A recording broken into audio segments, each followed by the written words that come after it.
Greg vous accompagne dans Pelliclap de 21h à 22h chaque mercredi sur Happiness. Bonsoir à toutes et à tous, je suis très heureux de vous retrouver dans le Pelliclap, votre émission ciné-télé d'Happiness. Et bien aujourd'hui, on va rendre un très grand hommage à une icône du cinéma américain et surtout en France, une icône de la télévision. Voilà, un acteur américain qui est décédé le 19 mars et qui devint internationalement, pour ne pas dire interplanétairement. Je pense qu'il était très connu aussi sur Saturne et Jupiter, à mon avis. Très célèbre pour son rôle de Ranger dans une série qu'il a mystifié, qu'il a amené au rang de, pour ne pas dire un dieu total, quoi. Voilà, on fait ici allusion évidemment à la série Walker Texas Ranger et on va parler de son acteur principal, Chuck Norris. Alors, notre Walker Texas Ranger, notre poulet frites du dimanche midi sur TF1, nous a quittés à l'âge de 86 ans ce jeudi 19 mars passé 2026.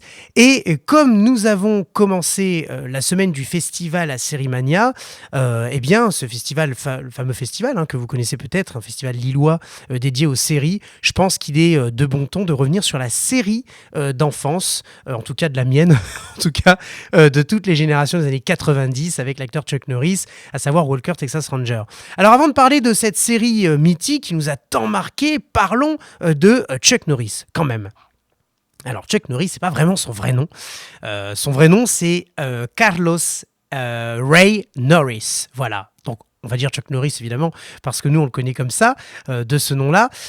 Et avant de devenir une célébrité au cinéma puis à la télévision, eh bien il sert dans l'US Air Force et s'essaye au sport de combat. Il a donc commencé dans le karaté avant de faire carrière au cinéma, puis a gagné nos cœurs à la télévision. Champion de karaté en 68 et en 69, il se forme au taekwondo jusqu'à remporter bien plus tard le 8e dan sur 10. Alors c'est un peu des degrés en fait. Au total, il le remporte en 97. Il devint donc grand maître. Il est considéré comme grand maître du taekwondo et du karaté en remportant les championnats. Mais nous sommes au début des années 70 et Chuck Norris est champion du monde de karaté en titre et fort de ce succès, il se lance alors dans le cinéma et il décroche son premier rôle important dans le film La Fureur du Dragon que vous connaissez certainement, sorti en 1972. Et c'est la célèbre scène du face-à-face avec Bruce Lee qui va faire de lui une star internationale. À cette époque, il n'a pas encore le physique du Texas Ranger avec la belle barbe et la moustache, pas vraiment, c'est pas voilà. Mais en revanche, il est très mince, un corps fort et musclé, des cheveux plutôt court, très blond, mais il a déjà une chose qui le distingue des autres actionneurs de l'époque, et bien même ceux de plus tard, c'est quelque chose qu'il va garder durant toute sa carrière et qui fera la force de son personnage Walker, c'est son regard. Il a déjà un regard du Texas Ranger, le regard du renard, du zorro, qui voit tout, qui comprend tout de suite, avant les autres. Et c'est ce fameux regard d'ailleurs qui va nous impressionner durant la série Walker. Nous y reviendrons. Avec ce jeune physique fort, athlétique et élancé, il prend des cours d'art dramatique au sein même de la MGM, la Metro Goldwyn Mayer, et décroche son tout premier rôle en tant que personnage principal dans le film Les Casseurs, sorti en 1977.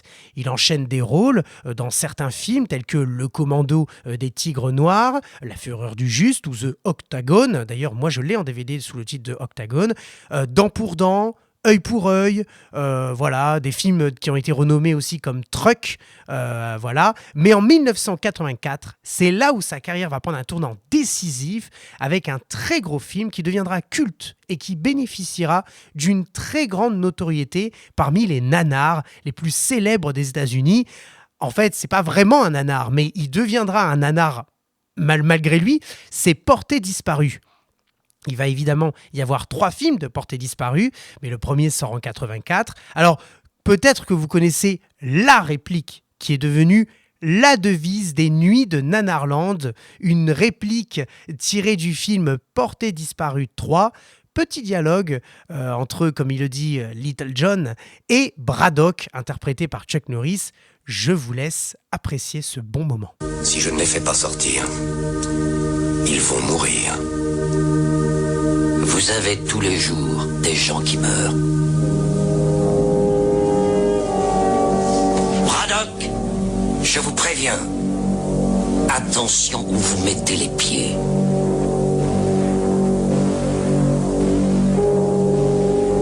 Je mets les pieds où je veux, Little John.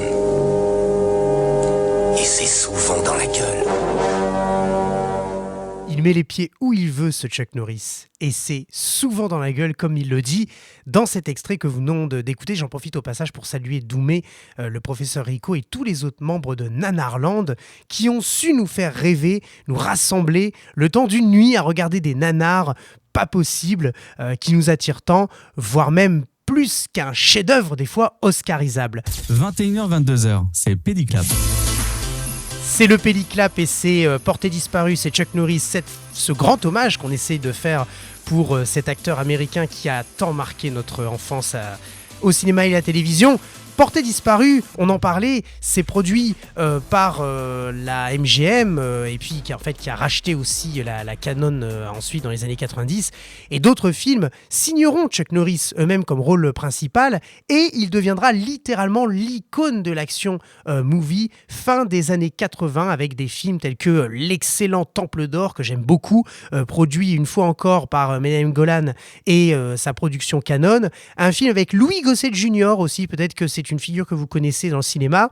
Il s'agit d'un film d'aventure en fait, peut tourner comme une comédie qui fut d'ailleurs la première pour Chuck Norris à l'époque parce qu'il faisait que des films d'action. Et bien là c'est une comédie d'aventure dans le style un peu Indiana Jones ou Alan Quatermain, si vous connaissez la référence. Un film aujourd'hui assez nanardesque mais tellement bon, tellement délicieux. Et dans ce film, Chuck Norris incarne Max Donegan, qui doit s'associer avec Leo Porter, donc interprété par Louis Gossett Jr.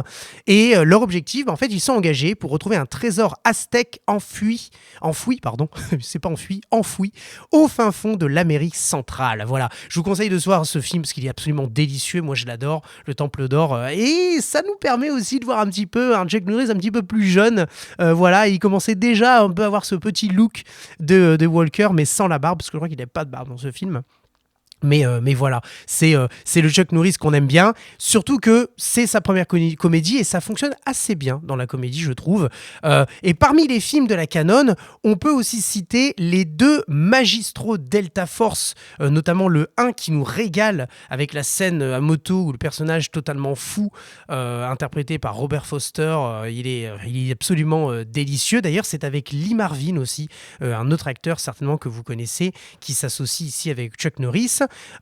Ou encore, je pense qu'on peut citer le très bon film Sale temps pour un flic, réalisé par le grand Andrew Davis des années 80-90. Il faut d'ailleurs noter que le film Sale temps pour un flic est le premier gros film du réalisateur dans sa carrière, parce que plus tard, il sera le futur réalisateur de Nico avec Steven Seagal en 1988 et Piège en haute mer encore avec Steven Seagal en 1992. Et évidemment, c'est lui qui va réaliser, Andrew Davis, l'excellent Le Fugitif avec Harrison Ford et Tommy Lee Jones qui sortira en 93. Voilà, donc pour resituer un peu cette carrière de Chuck Norris, c'est là où la Canon va ouvrir quand même la grande porte à Chuck Norris. Il remplit les salles, il enchante les fans d'action de action movies. Ces films d'action d'ailleurs qui deviendront cultes 30 voire 40 ans, 50 ans après j'imagine, même si son caractère nanardesque persiste un petit peu, ça fera quand même de Chuck Norris l'icône des bons nanars d'action, avec un regard actuel des années 2020 évidemment. À l'époque c'était très au sérieux, mais un nanar ça ne prend que de l'aspect nanar avec le temps. C'est le temps qui confère, qui donne ce caractère nanar au film, et notamment ici sur des films des années 80. Et je pense qu'il faut citer aussi le célèbre, l'inimitable Invasion USA, qui est d'ailleurs ressorti en DVD chez ESC Éditions, si je ne dis pas de bêtises, et sa réplique cultissime, c'est fini pour toi Rostov. Écoutez, c'est absolument délicieux. Tu diras, Rostov, c'est fini pour toi. Eh oui, c'est fini pour toi, mon petit Rostov. Alors en fait, cette réplique, elle est du film Invasion USA et c'est évidemment Matt Hunter, interprété par Chuck Norris, qui n'a qu'une seule obsession, c'est en fait de tuer Rostov. Sauf que en fait, au départ du film, on va le chercher et on lui dit fallait pas m'interdire de le tuer la dernière fois. Là, c'est votre problème, c'est pas le mien. Et en fait, Rostov va vouloir, ça s'appelle Invasion USA parce qu'il va vouloir envahir le russe, un peu l'image de la guerre froide. Il va vouloir envahir les États-Unis et ça s'appelle Invasion USA parce qu'à la fin, il y a bien une invasion des Russes, si je puis dire, qui débarquent aux États-Unis et qui font tout péter durant le film. Et à la fin, il y a vraiment cette masse de Russes qui attaquent le bâtiment dans lequel est Chuck Norris. Alors c'est assez drôle parce que le fameux "C'est fini pour toi, Rostov", qui est la réplique culte incontournable, il va la dire plusieurs fois dans le film, exactement comme dans Delta Force. On l'a pas cité tout à l'heure, mais Delta Force, il y a un truc culte dans Delta Force, c'est la musique de Alan Silvestri, si vous avez l'occasion de l'écouter. Je pense que je n'ai jamais autant entendu un thème principal dans un film, autant de fois. C'est impressionnant. Je veux dire, il monte sur sa bicyclette, n'importe quoi. Il monte sur sa moto, on entend le thème principal. Il claque une porte, on entend le thème principal. Il y a une scène de bagarre, on entend le thème principal. Je pense que même que s'il allait dans les toilettes, on aurait entendu le thème principal. C'est impressionnant. Et en fait, cette musique, elle est devenue tellement iconique que, eh bien, évidemment, ça a fait un peu ce caractère, ça a conféré ce caractère un peu nanardesque au film Delta Force. Et bien là, c'est pareil, dans Invasion USA, il répète énormément de fois c'est fini pour toi, Rostov. On a vraiment l'impression que Rostov, à la fin, il va mourir, quoi. Et alors, la scène finale qui... Encore une fois, on est dans un énorme nanar, il va lui tirer dessus avec un bazooka alors qu'il est peut-être à 50 mètres de lui, c'est absolument délicieux, sans aucun recul. Mais non, c'est Chuck Norris, il n'y a pas de recul, tout va très bien. Voilà, c'est exceptionnel, c'est inimitable, c'est Invasion USA. Alors globalement, si on revient sur la carrière du Chuck Norris, et qu'on prend du recul aujourd'hui, dans les années 80, il enchaîne donc différents films, mais toujours un peu dans le même rôle, tout comme vont le faire certains actionneurs des années 90 bien plus tard, comme Stallone, Steven Seagal ou encore Bruce Willis. Et plus récemment, d'ailleurs, on l'a un peu remarqué avec un acteur que vous connaissez qui s'appelle Liam Neeson. Depuis son film Taken, il va faire énormément de films d'action, alors qu'en réalité, là, à partir d'aujourd'hui, il a dit que c'était terminé, mais depuis Taken, il a quand même enchaîné pas mal de films d'action où il revient, il prend toujours un peu le même rôle, puis cette histoire un peu de vengeance, à l'image de films comme Sang-Froid ou Blacklight. Eh bien, Chuck Norris va faire une chose dans les années 80. Et donc, il joue en gros le flic vraiment incorruptible au possible, qui fait sa loi, et surtout totalement irrésistible. Il joue donc principalement dans des films d'action policiers qui réjouissent les fans. Ainsi, on a eu le droit à James Braddock dans Les Portées disparues, Eddie Cusack dans Sale temps pour un flic, réalisé par Andrew Davis, Matt Hunter, dont je viens de parler dans Invasion USA, et Scott McCoy dans les deux Delta Force, avec le personnage interprété par Lee Marvin. Chuck Norris, il prend même son propre rôle en se parodiant lui-même dans le film Sidekicks, sorti en 92. Alors c'est un film d'apprentissage de techniques de combat dans lequel Lee Chan, interprété par l'acteur Mako qu'on reverra en guest star dans la série Walker Texas Ranger d'ailleurs, forme un jeune garçon interprété par Jonathan Brandis, un film basé sur l'apprentissage de l'art martial, du respect et de l'enseignement. D'ailleurs, pardon, mais moi je trouve que ça nous rappelle vraiment un certain film qu'on a beaucoup aimé à l'époque, qui était Karate Kid. Alors, voilà, c'est ça, c'est Chuck Norris va donc en 92, c'est Sidekicks, son propre rôle, et en 95, il va revenir avec une comédie policière en s'associant avec un chien dans le film Top Dog, qui sort donc en 1995. Et les deux films cités sont réalisés par son frère, Aaron Norris. Alors ça, c'est important parce que la production Norris, c'est la production de la série. D'ailleurs, vous pouvez les reconnaître, les films de Aaron Norris, parce que c'est toujours, quand Chuck Norris se bat, c'est toujours les mêmes bruits de coups de poing. Ça fait... Enfin, c'est impressionnant. Moi, je fais très mal, évidemment. Mais c'est impressionnant. C'est exactement les mêmes bruits de coups de poing. Alors moi, je trouve ça délicieux parce que c'est ça qu'on reconnaît une production Norris, quoi. C'est Chuck Norris qui joue dedans, c'est son frère qui le réalise. Je trouve ça génial. Et en fait... Justement, pourquoi ? Parce que dans les années 90, l'acteur ne remplit plus trop les salles de cinéma. Donc c'est son frère qui le tourne principalement dans certains films et notamment dans des téléfilms à petit budget. Et en fait, c'est les années 90 qui vont être quand même un peu plus délicates. C'est quand même une star, c'est une icône du cinéma américain, notamment de la canon. Voilà. Et en fait, il voit qu'il ne remplit plus les salles. Donc ce qu'il fait, c'est que l'acteur va se tourner vers la télévision. Et c'est là que l'apogée de sa carrière commence. C'est-à-dire que je ne sais pas si vous vous souvenez, mais Jean-Claude Van Damme a été interviewé une fois. Il avait dit dans une interview, quand on est une star, il faut accepter qu'on puisse finalement qu'il y ait un déclin après l'apogée. Et c'est ça le plus difficile à accepter pour un acteur ou une actrice. Et Chuck Norris, lui, il n'aura pas de déclin. Parce que juste avant son déclin, il va trouver une solution.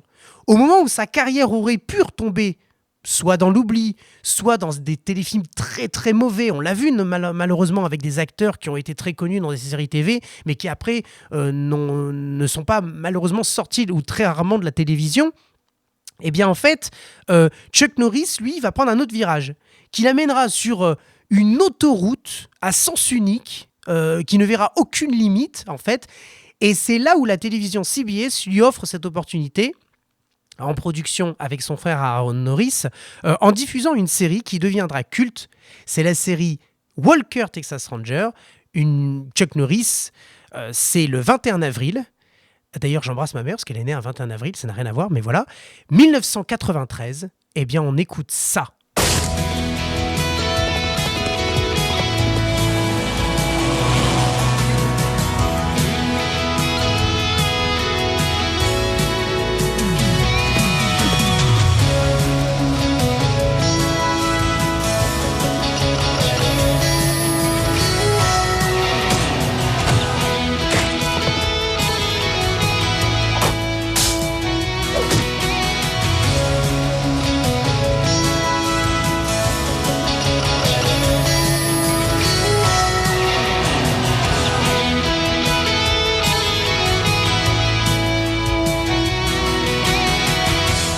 Alors attention, évidemment, la musique que nous connaissons tous, c'est en réalité la musique du générique de la série à partir uniquement de la saison 3 et 4 en fait, parce que dans la saison 3, je vais l'expliquer tout à l'heure, il y a 2 génériques.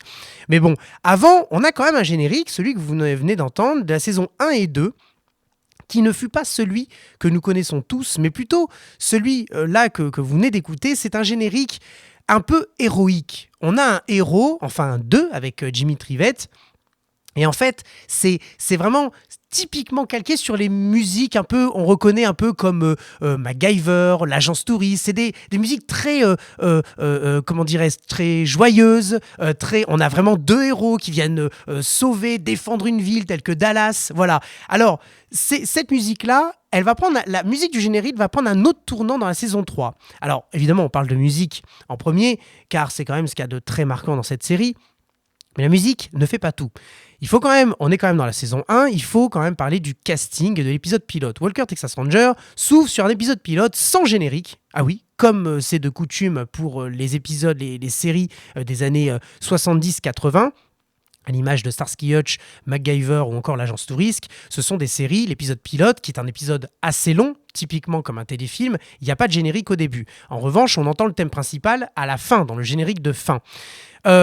Cet épisode, qui est donc assez long, du style téléfilm, qui d'ailleurs est ressorti en VHS puis en DVD après, la première scène nous donne le ton direct. En fait, Walker, donc Chuck Norris, traverse la frontière, chose normalement interdite, sauf sous autorisation du procureur, pour aller chercher 4 gangsters recherchés qui se sont réfugiés à la frontière mexicaine pour échapper à la loi états-unienne.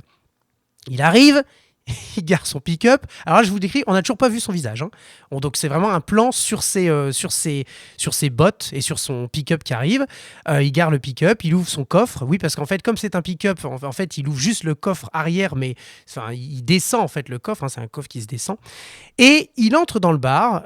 Les hommes arrêtent de rigoler, comme exactement dans les westerns. Ils le regardent, ils se regardent, ils le regardent, ils le reconnaissent. Et là, grosse baston.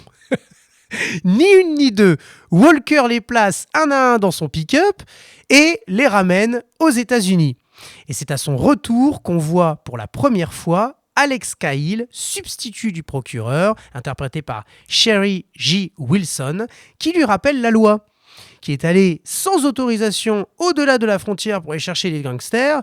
Mais évidemment, personne ne dit non à Walker. Il met les pieds où il veut, et c'est souvent dans la gueule, comme il le dit. Alors après un bref appel avec le procureur, il l'autorise en aval, et non pas en amont, à passer la frontière. Bah oui, c'était déjà fait. Et c'est là, dès les 2 premières séquences, en fait, que nous savons qui est Walker. C'est-à-dire que c'est un homme qui n'a peur de rien, qui met la justice au-dessus de tout, voilà. Et je rappelle encore une fois, il met les pieds où il veut. Et par la suite, l'histoire et le schéma narratif de l'épisode s'installent, et nous découvrons la nouvelle recrue, dont Walker ne veut pas au départ, hein, car comme tout bon flic qui se respecte, il préfère travailler seul, quoi. Voilà, personne dans ses pattes. C'est d'ailleurs exactement ce qu'il dit dans Invasion USA et dans Top Dog. On découvre alors le drôle de personnage ultra sympathique, très taquin, qui est James Trivette. Alors, C.D. Parker l'appellera souvent Jimmy Trivette, parce qu'en fait, c'est son ami et il a été conseillé et recommandé auprès de Walker pour devenir un peu son partenaire, parce que C.D. Parker, en fait, dans le premier épisode pilote, il veut prendre sa retraite. Voilà, il prendra sa retraite, c'est ça. Voilà, il est très proche, et d'ailleurs sa dernière mission, l'épisode pilote, et donc il recommande Trivette auprès de Walker parce qu'il dit il faut un partenaire, et puis Trivette a besoin d'apprendre justement. Alors évidemment, Trivette est certes peu expérimenté, assez jeune, mais il va réussir à se faire accepter par Walker, car il est malin, doué avec l'informatique, contrairement à Walker qui n'y comprend absolument rien. Et de là va naître une amitié entre les 2 personnages digne d'un bon duo du style Starsky Hutch, ou Lord Brett Sinclair et Danny Wilde, si vous avez la référence dans Amicalement Vôtre, ou encore, évidemment, Bud Spencer et Terence Hill. C'est un peu l'idée. Alors, à savoir, 2 personnalités très différentes, 2 techniques différentes aussi, mais fortement complémentaires, notamment pour résoudre les enquêtes. L'antagoniste de l'épisode, interprété par Marshall Teague, visage très connu des téléfilms de guerre militaire, va donner beaucoup de fil à retordre aux 2 rangers qui doivent absolument trouver le terroriste qui cherche à tout faire péter à Dallas. Alors il faut noter que dans l'épisode pilote, le personnage de C.D. Parker, du coup, il est, je le disais encore, Texas Ranger, il souhaite prendre sa retraite, et il est interprété par Gaylord Sartain. Mais par la suite, ce sera le bon vieux Noble Willingham, c'est le visage que nous connaissons du C.D. Parker, parce que c'est lui qui interprétera le personnage jusqu'à la saison 7. Dans la saison 8, le personnage de C.D. n'apparaît pas, mais on le mentionne, il est parti en vacances à la pêche avec un de ses amis pour profiter, il veut être loin de Dallas, mais malheureusement Walker reçoit un coup de téléphone et on lui apprend la mort de son ami C.D. Parker, et l'épisode d'ailleurs se conclut par l'enterrement, et le dernier plan est assez joli parce que c'est un plan sur l'enseigne C.D. Parker en couleur lumineuse qui est affichée dans la vitrine de son bar, parce qu'il tient un bar, C.D. Parker, vu qu'il est à la retraite, il tient un bar d'ailleurs qui accueille énormément de rangers ou de représentants de la loi ou de la justice, et voilà, il aime bien, il accueille aussi les gens du quartier, évidemment, et il était propriétaire, et donc il y avait le marqué CD, et le dernier plan de cet épisode où on annonce son décès, c'est un plan qui est très très joli, vu que c'était quand même le bar qui tenait depuis le début de la série, après l'épisode pilote. Voilà. Alors, inutile de vous préciser que la série a cartonné aussi bien aux États-Unis qu'en France. Les épisodes s'enchaînent, les saisons aussi. Donc, les saisons 1 et 2 font le plus grand bonheur des fans de l'acteur, qu'il avait connu au cinéma dans les productions Canon. Mais si Chuck Norris s'est tourné vers la télévision, ce n'est pas uniquement parce qu'il connaissait une période de rupture en salle, c'est aussi parce que la télévision a su attirer de nouveaux spectateurs. Et moi-même, je suis un enfant, je pense, des années 90-2000, de la télévision. À l'image des générations des années 90-2000, voilà, on a tous été certainement devant notre télévision, parce que cette télévision à tube cathodique nous a rassemblés, prêts à regarder la diffusion de l'épisode de Walker à 13h le dimanche midi en mangeant le poulet frites. Et moi, je vous le dis, on a eu une enfance dorée. D'ailleurs, il n'y avait pas que l'enfance qui était dorée, il y avait évidemment le poulet et les frites sur la table. Et la génération des années 90, entre Walker, Stargate, Buffy contre les vampires, Monk. Alors Monk, c'est d'ailleurs la série qui suivait Walker à l'époque, il me semble, sur la chaîne française.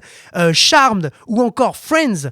Franchement, on a été bien servi sur le petit écran quand même. Hein. Et notre série Walker ne déroge pas à la règle. Tout est parfait dans cette série pour nous la faire aimer, adorer, re-regarder, en contribuant ainsi à son image culte qui circule encore aujourd'hui dans l'univers geek. Alors commençons juste par évoquer les personnages. Donc Cordell Walker, vous le connaissez, un personnage élevé par son oncle indien, natif d'Amérique, suite à la mort de ses deux parents.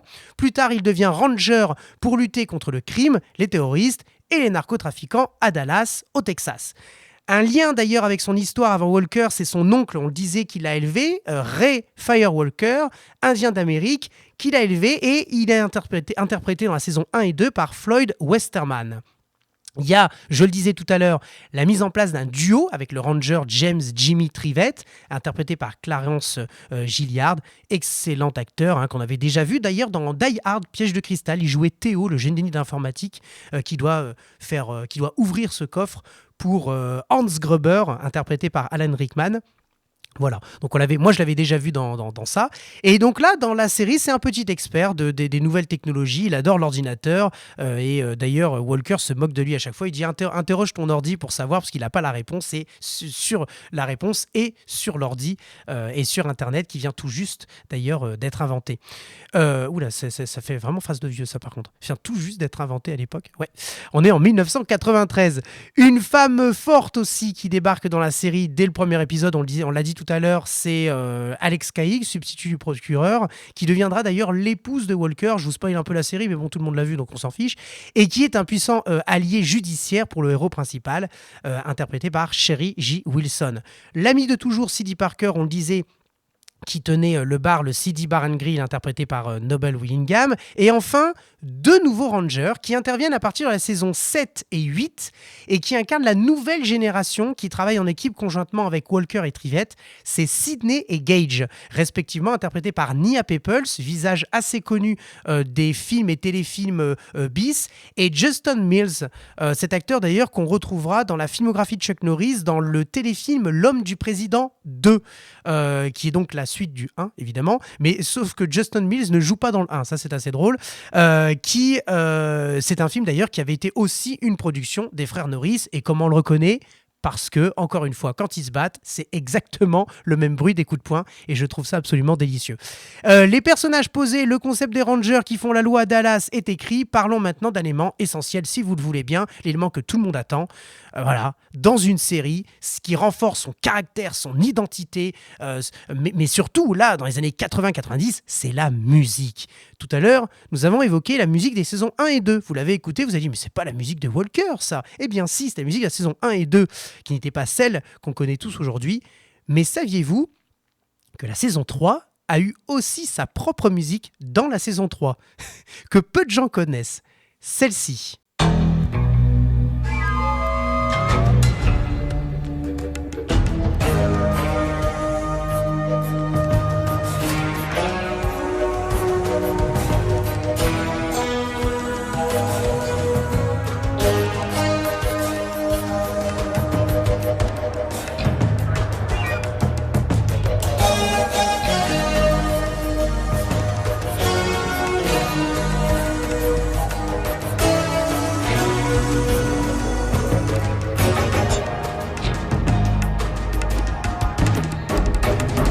Alors c'est surprenant, ça n'a rien à voir déjà avec la musique de la saison 1 et 2 qui était une musique on a l'impression que c'est une musique de héros quoi, c'est Bob Moran ou Indiana Jones qui arrive quoi, vous voyez. Voilà, ça n'a rien à voir. Là on bascule dans un registre beaucoup plus sombre, beaucoup plus criminel, inquiétant je dirais. Mais ce n'est pas encore la musique que tout le monde connaît. En revanche, il y a quelque chose qu'on peut reconnaître si on regarde le générique de la saison 3. Ce sont bien les images qui composent le générique. Ce sont les images qui deviendront la base du véritable générique à partir de la saison 4. Avec ce fameux premier plan plein jour, ciel bleu en arrière-plan, puis un zoom sur le regard de Chuck Norris, de Walker, un regard, comme je disais, un peu renard qui veille au loin sur sa ville de Dallas, et présentation des personnages avec des images tirées de la série, comme on le faisait si bien à l'époque. Regardez les génériques de MacGyver, l'agence touriste, c'est exactement pareil. Magnum, en fait, pour présenter les personnages, c'est des images qui sont dans la série, en fait. Puis, le générique se referme sur un ultime plan sur Walker avec un mouvement inverse de la caméra. C'est-à-dire qu'on a un dézoom, on appelle ça un zoom out, et en fait, c'est l'inverse du plan du début qui ouvrait le générique. Cette fois-ci, en fait, c'est l'inverse. C'est-à-dire qu'on a un fond de ville avec un ciel légèrement assombri par un coucher de soleil. Alors qu'au départ, c'était un ciel bleu, comme si c'était le matin. Eh bien, en fait, ce générique nous disait, voilà ce que font nos héros menés par Walker. Ils veillent sur la ville de Dallas toute la journée, du matin au soir, même la nuit, évidemment. C'était un peu pour nous dire ça, en fait. Si vous re-regardez le générique, c'est ça que raconte le générique. Et ce montage de générique, qu'on aura régulièrement avec la musique que vous connaissez tous à partir de la saison 4, c'est ce montage-là qui était déjà sous cette musique que vous venez d'entendre, la musique de la saison 3, mais que personne ne connaît.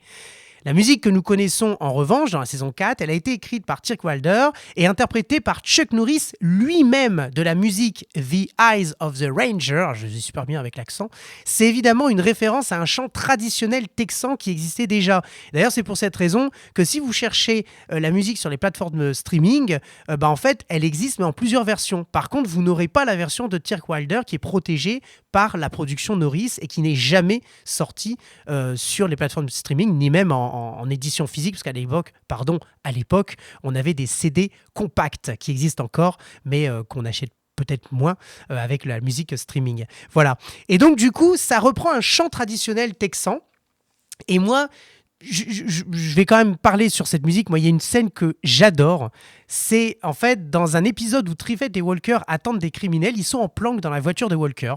Et Trivette se plaint plusieurs fois que son café est froid, que ça fait longtemps qu'ils attendent, qu'il en a marre, etc. Donc il est énervé et il demande à Walker de mettre de la musique pour passer le temps.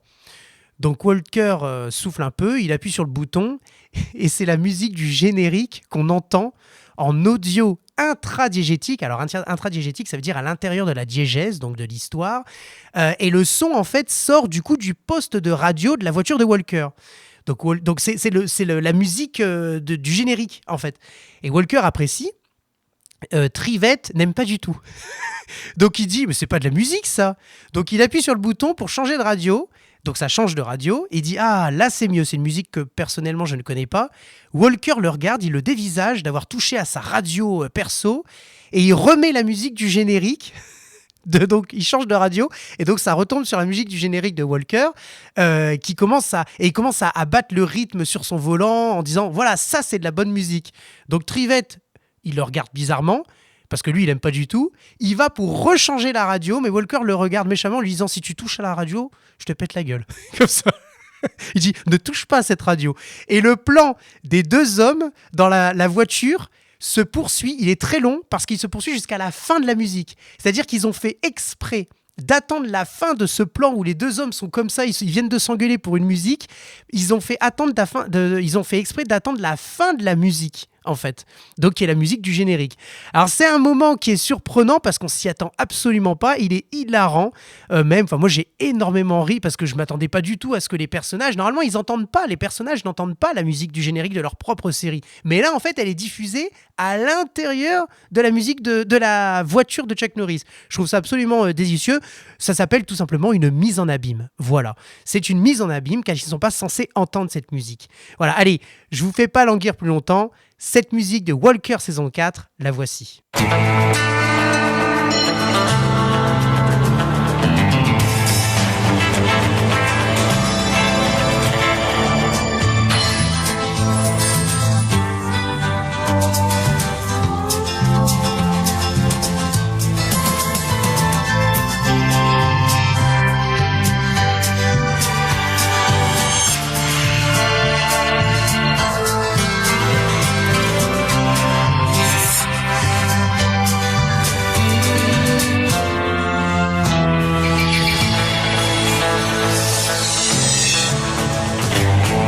Alors la musique que vous venez d'entendre, c'est plein de souvenirs, c'est la musique instrumentale du générique de Walker. Et quand on entend cette musique, on sent vraiment le poulet frites. Vous voyez, bien doré sur la belle table devant la téloche, servie avec les frites maison. Voilà, j'entends déjà ma mère qui disait « Ah, ça commence !» Voilà, pour qu'on vienne à table, la définition du bonheur. Voilà, alors je tiens à terminer quand même sur cette série par deux choses qui ont largement contribué à l'héritage culte de cette série. D'une part, les invités célèbres, les guest stars, à l'image de Bruce McGill, Louis Guzman, Sam Jones, Bryan Cranston, Jonathan Banks, Robert Foster qu'on avait déjà vu dans Delta Force, Andrew Divoff qui joue plusieurs rôles d'ailleurs dans la série, à l'image de Marshall Teague qui avait fait dans l'épisode pilote mais qui était revenu après dans des autres rôles dans la série, Robert Englund, John Savage, Robert Vaughn qui avait joué dans la dernière saison de l'agence Tourisque, Mako qui a joué aussi du coup dans Sidekicks avec Chuck Norris, Danny Trejo qui est l'acteur incontournable que vous connaissez, Dean Norris, Lee Majors, Gary Busey, Ernest Borgnine très connu pour ses rôles dans les westerns ou dans la série Supercopter, Michael Ironside, le grand méchant au milieu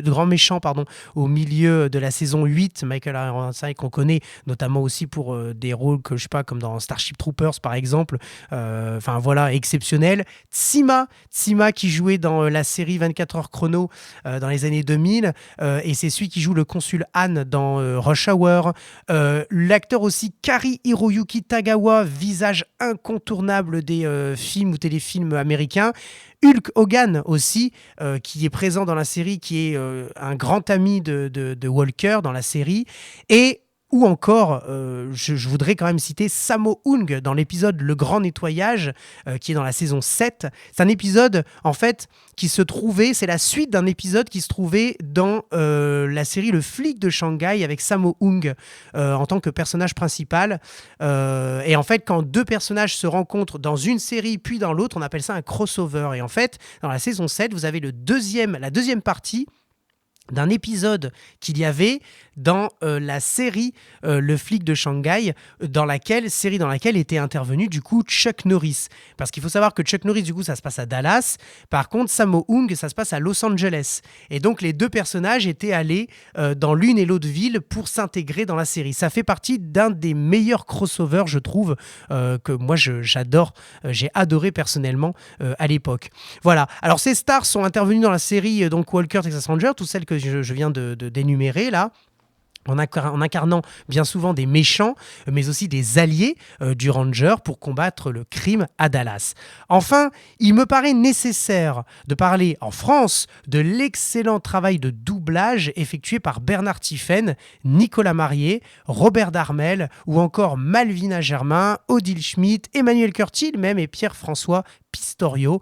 On ne peut qu'applaudir leur performance et les remercier d'avoir chéri notre enfance devant notre télé.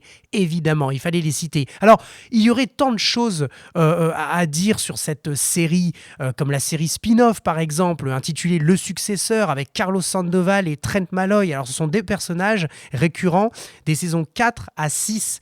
Et en fait, cette série, Le Successeur, c'est une série qui était basée sur ces personnages-là un peu récurrents, qui sont, entre guillemets, formés par Walker et Trivette. Et c'est malheureusement une série qui n'a pas marché, qui ne compte que 6 épisodes. Elle a été arrêtée faute d'audience et elle n'a jamais été éditée en DVD. La nouvelle série aussi, Reboot Walker, peut-être que vous avez vu en VO et qui vient tout juste d'être mise sur les plateformes ou peut-être c'est une chaîne qui la diffuse en VF. Elle compte 4 saisons. Elle compte 4 saisons avec Jared Padalecki dans le rôle titre du Ranger Walker. Et dans cette série, Walker est veuf et il est père de 2 enfants. Donc ça n'a rien à voir avec ce qu'était Walker du coup dans la série avec Chuck Norris.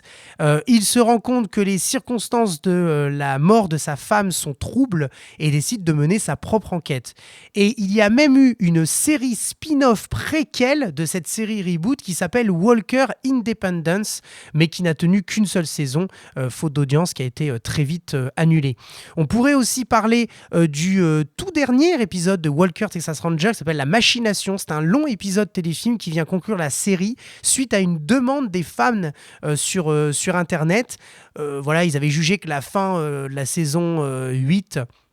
voilà, ça ne convenait pas, qu'il fallait vraiment terminer sur un bel épisode téléfilm, comme ils avaient peut-être l'habitude de le faire à l'époque.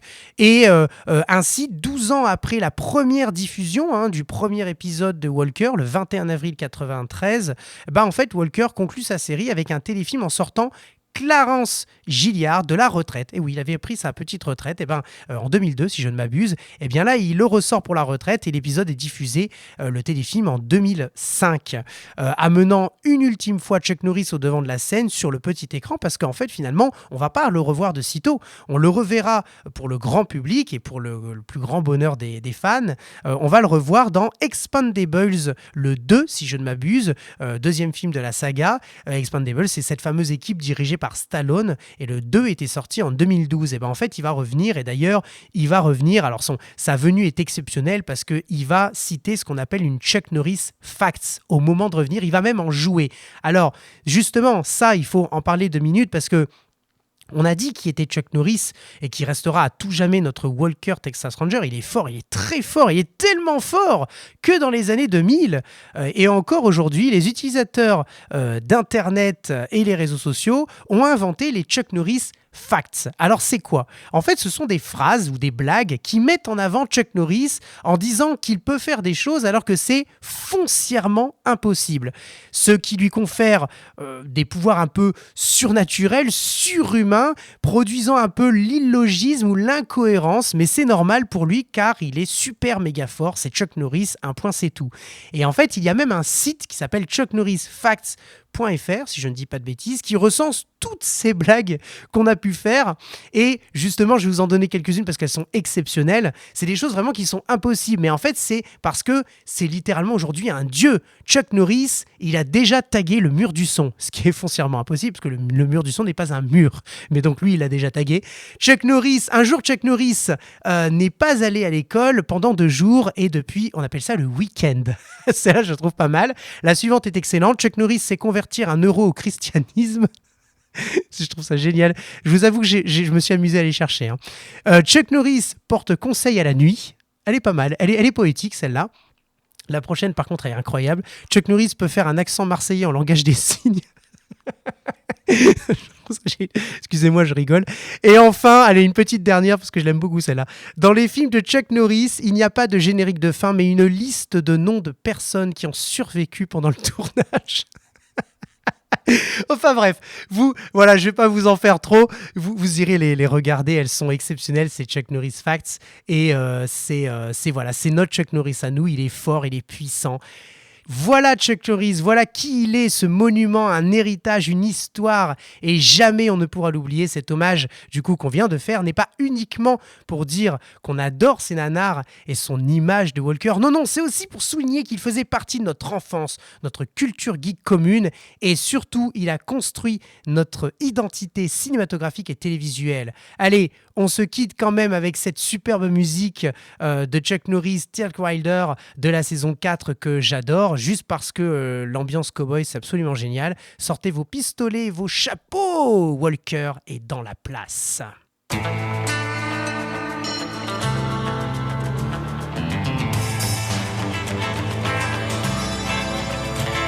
the eyes of a ranger, the unsuspecting stranger had better know the truth of wrong from right. 'Cause the eyes of the ranger are upon you. Anyone you do, he's gonna see. When you're in Texas, look behind you. 'Cause that's where the ranger's gonna be. Pédiclap, 21h-22h. Et c'était le Pédiclap. Merci beaucoup d'avoir écouté ce Pédiclap en hommage à Chuck Norris, ce monument de la télévision des années 90-2000. Il met les pieds où il veut, ce Chuck Norris. Et bien souvent, c'est souvent dans la gueule. Merci. Retrouvez Greg qui vous accompagne avec toute l'actu du monde ciné dans Pelliclap, chaque mercredi, 21h-22h.